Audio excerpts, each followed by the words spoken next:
तो जय जवान जय किसान सभी भाइयों के लिए राम राम और दिल से सलाम। आज की वीडियो में आपको फाइनेंस से संबंधित जानकारी मैं देने वाला हूं।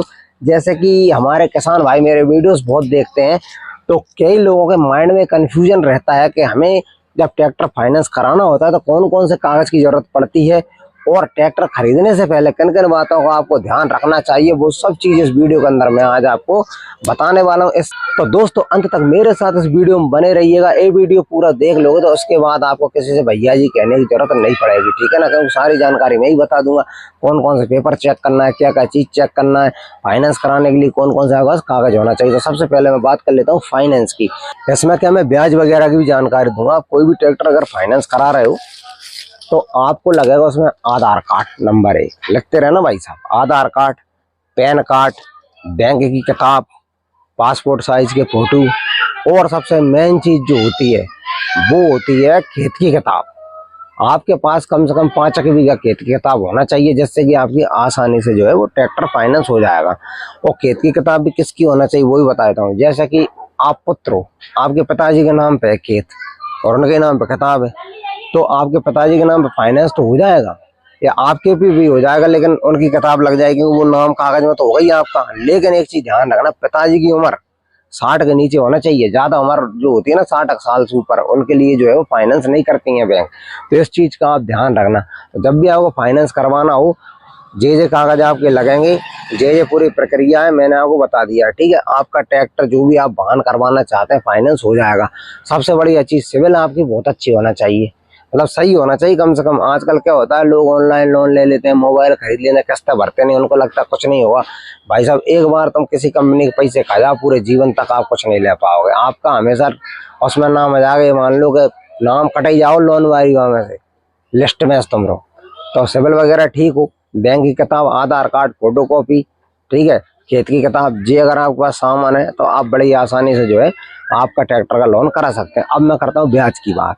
तो दोस्तों आप अगर पुराना ट्रैक्टर खरीदते हो, जिसको कि हम रीफाइनेंस बोलते हैं, रीफाइनेंस अगर ट्रैक्टर आप कराते हो, उसमें भी आपको सिचुएशन बता देता हूँ। ट्रैक्टर की उम्र 10-12 साल से ज्यादा होती है, वो ट्रैक्टर नहीं फाइनेंस हो पाता। यानी कि अगर मैं अभी की बात करूँ तो 11-12 के मॉडल से ऊपर के जो मॉडल होंगे, 12 से ऊपर के मॉडल मान लो आप, तो 12 से ऊपर के मॉडल ही फाइनेंस होंगे। अगर आप सोचो 9 का 8 का हो जाएगा तो नहीं होगा, वो फिर रीफाइनेंस में नहीं आता है, ठीक है। तो रीफाइनेंस 10-12 साल जो पुराने ट्रैक्टर होते हैं वही होते हैं। और अब ब्याज बता देता हूँ आपको। देखो ब्याज ऐसा है कि अगर आप नया ट्रैक्टर खरीदते हो तो आपको कम ब्याज लगेगा, ठीक है ना, कम ब्याज लगेगा। और अगर आप पुराना ट्रैक्टर खरीदते हो तो पुराने ट्रैक्टर में जो है वो आपको ज्यादा ब्याज लगेगा। ये चीज आप ध्यान रखना। अब मैं एक ब्याज का अनुमान बता देता हूँ। मैं 100% सही नहीं हूँ, मैं ये नहीं बोलता कि मैं जो बता रहा हूँ उतना ही लगता है। मैं एक अनुमान का आपको बता रहा हूँ, क्योंकि मैं भी रात दिन शोरमान में घूम रहा हूँ, आप वीडियो देखते हो। तो जहां तक मुझे जानकारी है तो आपके पुराने ट्रैक्टर पे जो है वो 10 से 12% तक का ब्याज लग जाता है। और वहीं अगर नया ट्रैक्टर लेते हो आप तो उसमें आपका लगता है 8, 9 और 10 के बीच में ही लगेगा, मतलब 8, 9, 10 से ऊपर नहीं लगता उसमें। और उसी में एक और सुविधा बता दूं, अगर आप करतार का ट्रैक्टर खरीदते हो तो उसमें आपको सबसे कम ब्याज मिल जाएगा। करतार में जो है मात्र 6 से 7% के बीच में ही ब्याज लगता है, क्योंकि टोटल स्वदेशी कंपनी, इंडियन कंपनी है। तो करतार के ट्रैक्टर में आपको सबसे कम ब्याज लगता है भाई साहब, एक और चीज ध्यान रखना। अब मैं आपको आगे की कहानी सुना देता हूँ। आगे की कहानी ये है कि अब आपके कागज वगैरह सब ओके हैं। अब पुराना ट्रैक्टर लेने से पहले क्या क्या चेक करें? लिफ्ट चेक करो, लिफ्ट बराबर काम कर रही है कि नहीं। इंजन चेक करो, इंजन चारों मेर घूम के देख लो, कमाल माल तो नहीं टपक रहा, ठीक है, ज्यादा बॉडी में जंग मंग तो नहीं लग रही। तो ये सब चीजें आपको देखना है। अब इंजन कैसे चेक करो वही बता दो। ट्रैक्टर चालू करके देखो, कम से कम 10-15 मिनट तो चला कर देखो बकाए, लेवल्स पहले मिनिमम, ठीक है।